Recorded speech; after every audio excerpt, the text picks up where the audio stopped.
Hey friends, we are at Genesis 26 now. Isaac deceives Abimelech. Ooh, boy. So at Genesis 26 here, it says, Now a severe famine struck the land, as had happened before in Abraham's time. If you remember that. So Isaac moved to Gerar, where Abimelech, king of the Philistines, lived. The Lord appeared to him there and said, Do not go to Egypt. Do as I say and stay here in this land. If you do, I will be with you and bless you. I will give all this land to you and your descendants, just as I solemnly promised Abraham your father. I will cause your descendants to become as numerous as the stars. I will give them all these lands, and through your descendants all the nations of the earth will be blessed. So he's repeating these things, okay? I will do this because. I love that God says, I'm going to do this because. Notice those, anytime it's a so that, or it's a because, or for statement, I always pay attention to those. Man, I will do this because Abraham listened to me and obeyed all my requirements, commands, regulations, and laws. So God intervenes, as Isaac is on the move and he's trying to outrun this famine, right? So Lord appears to him there and says, don't go to Egypt. I say, do as I say and stay in this land. Do as I say, and what I'm saying is stay. Don't go into Egypt. Don't do it. Big deal. And then he says, look, I'm going to bless you and all your descendants. This land is going to be yours because your father did as I said. Okay, and I had this close fellowship with him too, okay? And I've been faithful to him, and I'm going to be faithful to you. Just stay. I love that. So Isaac stayed in Gerar. So look at there is another example of a person who is being faithful. God says, do this. He's given a clear call to action, okay? He says, I want you to do this, and I'm placing you here. And then you have someone that follows through. We've seen that with Abraham. We've seen that with Noah. And what happened is that there was this blessing, and there was faithfulness of the Lord. There was this deliverance that led to even more blessings. And not just blessings for them, but blessings to their household, blessing to those around them. Interesting. So Isaac stayed in Gerar. Let's see how this plays out. Verse 7. When the men there asked him about Rebekah, he said, she is my sister. Oh, no. And history repeating. Here you go, man. Taking a cue from old granddad there. As you recall, Abraham did the same thing with Sarah. Oh, man. Or from dad. I guess that's not granddad. Sorry. Why, Isaac? Okay, because that didn't play out good for... it played out okay, but it did not play out good for the immediate. Oh, let's see what happens here. He said, she's my sister. He was afraid to admit that she was his wife. He got that naturally. He thought they would kill him to get her because she was very beautiful. Again, I want to note a pattern here about the way that people respond to God and his faithfulness and him intervening for a second, because this is something that we can watch in ourselves. You have God coming to them and saying, this is the same God that has answered prayers, that's given him twins, that has blessed him with a wife, that made a way, that blessed his father, and now Isaac, who just heard from the Lord, I want you to stay here, listen to what I'm telling you, okay, do this. If you do, I will be with you and bless you. I'll give you all this land to you and your descendants, just as I solemnly promised Abraham your father. I will cause, like he's saying, I'm going to be with you and I will bless you. Let's just leave it at that. Forget any of the other statements. God comes to you and tells you, if you do this, I will be with you. Okay? I will protect you and I will bless you. Don't worry about all the other stuff. Don't worry about how much or when. Just trust I'm going to do this. And God has been faithful so far. So you know that he is trustworthy. You know that what he speaks, he does. He says, I will do this because, and he even gave a thing. This isn't because even of your faithfulness, okay? This is because of your Father's faithfulness. but he had a pattern of obedience and of reverence and of that just faithful obedience and fruitfulness. And that is why I bless him, and that is why I bless you. And I'm going to do the same for you. Just follow his example by following through with what I'm asking you to do. And Isaac does this. He stayed in Gerar, but then, like you see immediately, that even though he took a faithful step, he had this fear, which, like if God's with you and you have a true trust in him, you don't have any reason to fear. And that's something that we all have to wrestle with, I get, but like you see this pattern with Abraham for sure, where like he would kind of doubt, right? He would have that fear, he would have that doubt, like, well, God promised to do this, but we don't have a son yet, so let's do this. And then he's more open to Sarai's idea of like, well, here's my servant, this is how we can have a nation. But then definitely even before that, you've got like twice Abraham making this, yeah, she's my sister, because he was afraid that they were going to kill him.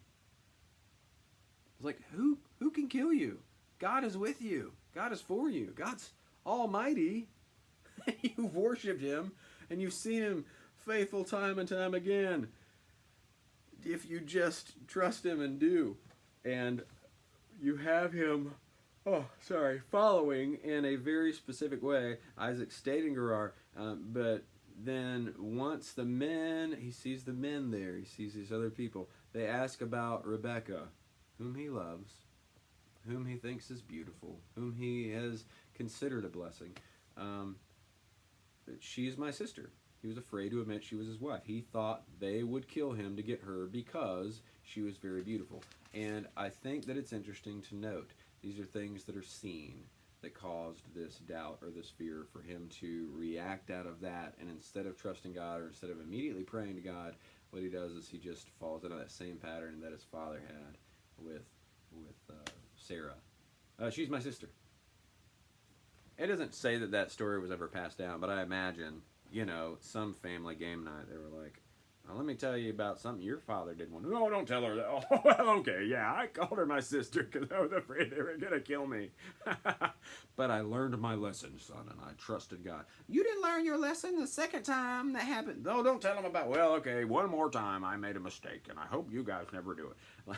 I don't know how it was passed on or if it was, but it instinctively comes to him here. Oh, the layering and the tradition and the patterns that we see again. Verse 8, but sometime later, Abimelech, king of the Philistines, looked out a window and saw Isaac fondling Rebekah. Like, wait a minute.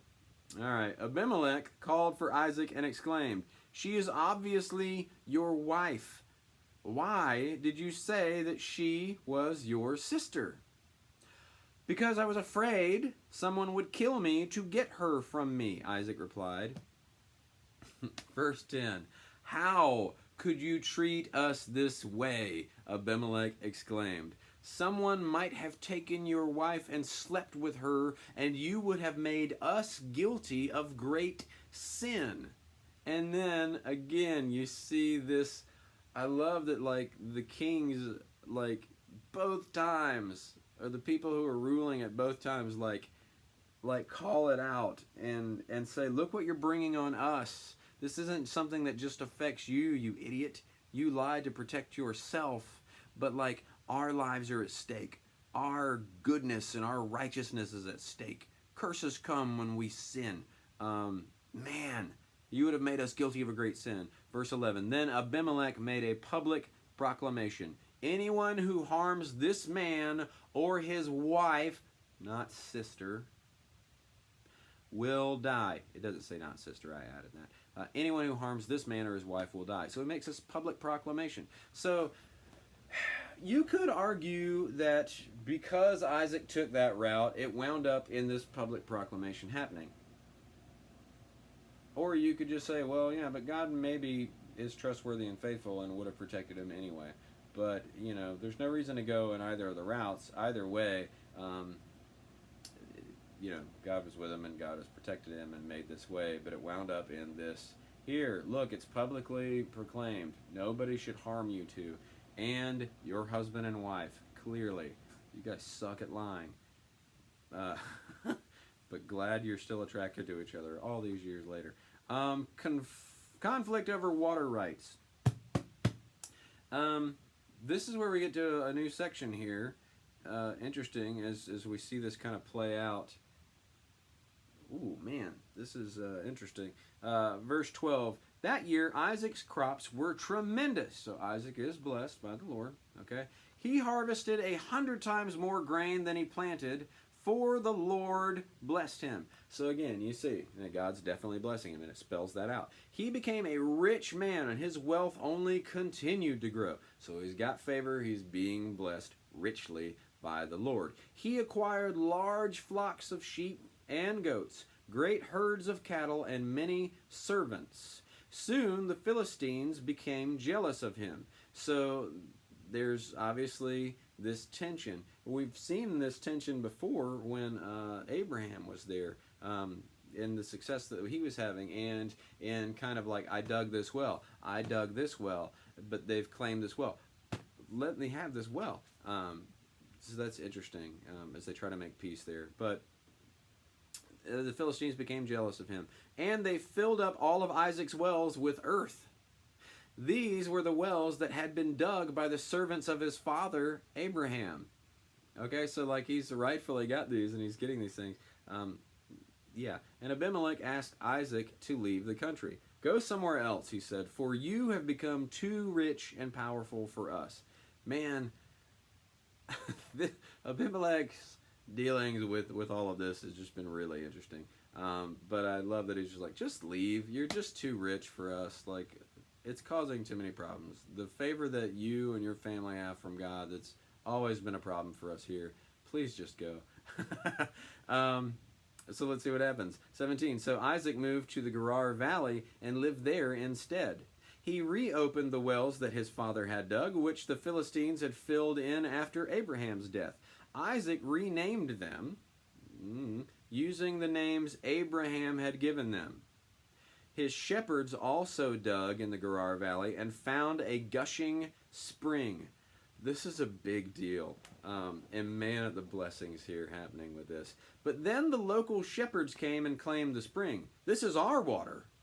Again, they said, and they argued over it with Isaac's herdsmen. So Isaac named the well Argument, or in Hebrew, Esek, because they had argued about it with him. Isaac's men then dug another well, but again, there was a fight over it. So Isaac named it Opposition, or Sitmah.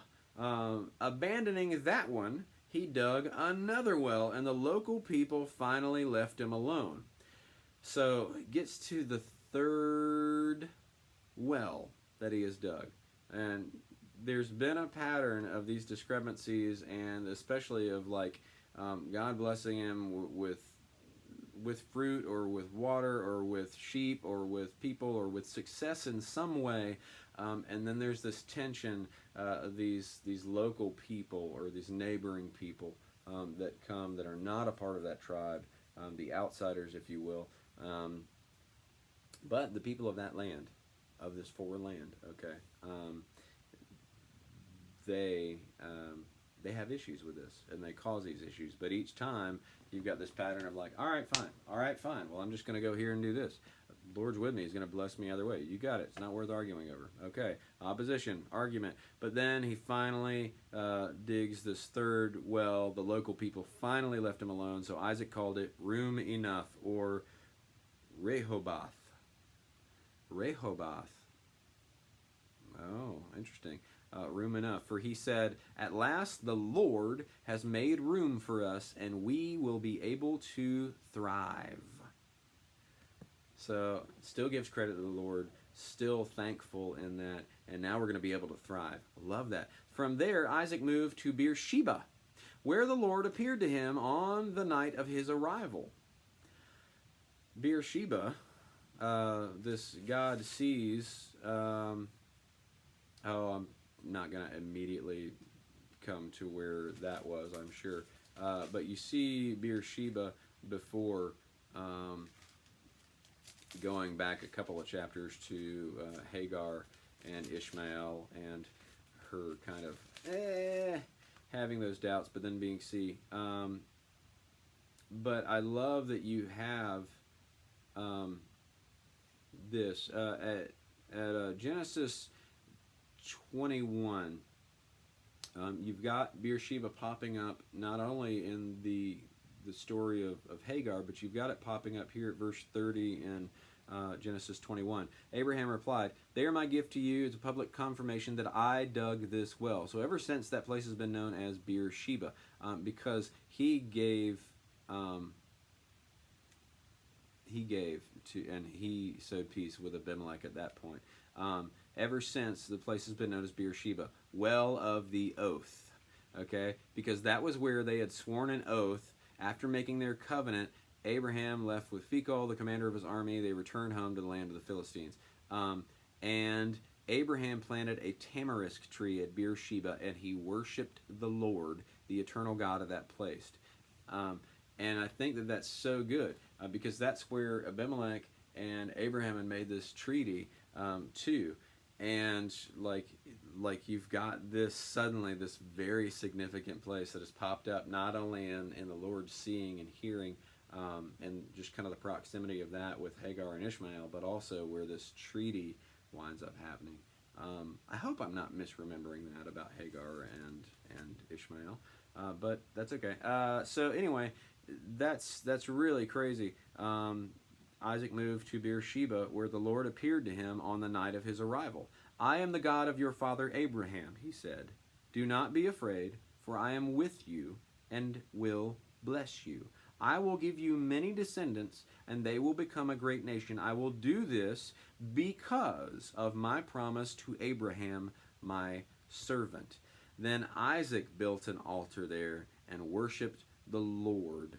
He set up his camp at that place, and his servants dug a well.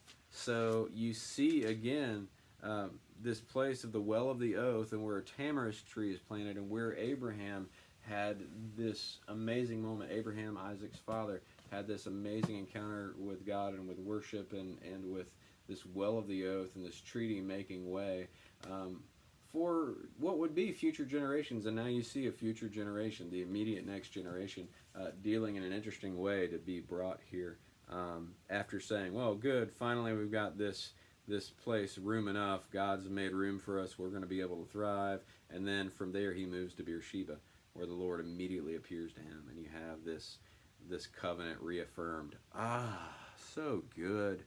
He sets up camp at that place. His servants dug a well. A treaty with Abimelech. So notice, that's this next section and the last part of this chapter. One day Isaac had visitors from Gerar. King Abimelech arrived with his advisor Ahuzzath, and also Phicol, his army commander. So old Phicol still with him, okay? And that's who he had brought when he was making this treaty with Abraham years before. At least we know... well, no, I can't say at least 40 years, because no, you'd have to go back. That doesn't make sense as far as the birth. But it's been a long time, clearly. Anyway, why have you come? Isaac asked them. This is obviously no friendly visit, since you sent me from your land in a most unfriendly way. So he's like, you've pursued me and you've come here. There's room enough. Okay, I've already made peace, and I've definitely done my part to be peaceful in this and accommodating. You asked me to leave, I left, and I've gone to these outskirting place. Interesting. They replied, "We can plainly see that the Lord is with you," which is also something that was said previously to Abraham. So we decided we should have a treaty, a covenant between us. Even though there's already been a treaty with Abraham. That just may not be known at that point. Swear that you will not harm us, just as we did not harm you. We have always treated you well. We sent you away from us in peace. And now look how the Lord has blessed you. Listen, we didn't attack you, we didn't hurt you, and now you're experiencing God's blessings, but it's also kind of because we didn't kill you. Just so we're clear, okay? You got this understanding. Yeah, interesting. Verse 30. So Isaac prepared a great feast for them, right? He serves them. They ate and drank in preparation for the treaty ceremony. Early the next morning, they each took a solemn oath of non-aggression. Then Isaac sent them home again in peace. That very day, Isaac's servants came and told him about a well they had dug. "We found water," they said. So Isaac named the well Oath. And from that time to this, the town that grew up there has been called Beersheba, Well of the Oath. I love that that was technically already established, but it definitely gets reestablished here. Interesting. Very interesting. 34, these are the last two verses of this chapter. At the age of 40, Esau married a young woman named Judith, the daughter of Beeri the Hittite. So it shifts back over to the children of Isaac. We got Esau, Harry, and we've got Jacob, trickster, deceiver, one who grabs the heel. Oh man, Esau married a young woman named Judith, daughter of Beeri the Hittite. He also married Basemeth, the daughter of Elon the Hittite. Okay, so notice before that you had this this very specific oath that Abraham had his servant pledge so that Isaac would not marry an Egyptian, not marry someone from that region, that he would marry from his homeland. Here is really interesting because, yeah, this is geographically kind of pointing to something different happening there. But Esau's wives made life miserable for Isaac and Rebekah. They were a source of grief to Isaac and Rebekah. Brought great grief to Isaac and Rebekah. So, yeah, if we trace the Hittites back, see, this is why I need to just have a chart. I think I'm going to try to have a chart. So, anyway, you see, the next generation kind of going against that. The Hittites are not necessarily from that homeland. At least, yeah, it's daughter of Elon the Hittite, daughter of Beeri the Hittite. So he's married these Hittites. They weren't Canaanites, but they're still not from this region. Of the homeland and his people. So we'll see how this plays out. But yeah, Esau, old Harry, has taken 2 wives, 2 Hittite women, and that causes a great grief for Isaac and Rebekah. Which is so funny because, not that you know the exact timing of this, but I think it's just so interesting that there's always something going on. There's always this tension, and there's always this area where peace is needing to be made, and you have history kind of repeating itself generationally, where Isaac has said, "Oh yeah, she's my sister," and Abimelech's like, "Man, I've been down this route before. This is not. No, stop, please, get out of my land."